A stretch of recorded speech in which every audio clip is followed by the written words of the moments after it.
मारेगाव करणवाडी परिसरात रोह्यांचे तांडव. प्रशासन ढिम्म राहिल्यास वनपरिक्षेत्र कार्यालयावर धडकणार मोर्चा.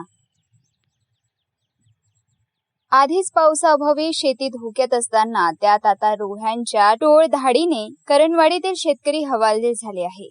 पिके वाचवण्यासाठी शेतकरी जीव तोडून संघर्ष करत असताना वन विभाग मात्र केवळ बघ्याची भूमिका घेत असल्याने शेतकऱ्यांमध्ये तीव्र संताप उसळला आहे.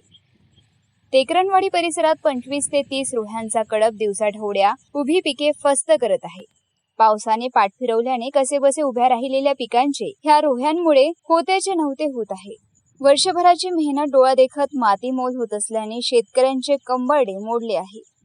शेतकरी दररोज वन विभागाच्या कार्यालयात चक्रा मारून मदतीची याचना करत आहे, परंतु वन विभागाचे अधिकारी या गंभीर संकटाकडे जाणीवपूर्वक दुर्लक्ष करत आहे.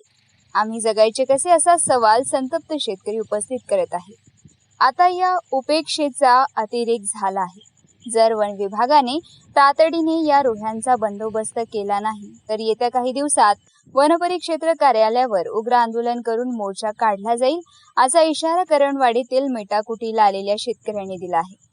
आता तरी प्रशासन जागे होणार का की बळीराजाला वाऱ्यावर सोडणार, याकडे संपूर्ण तालुक्याचे लक्ष लागले आहे. मारेगाव वार्ता, सचिन मिश्रा, मारेगाव, यवतमाळ.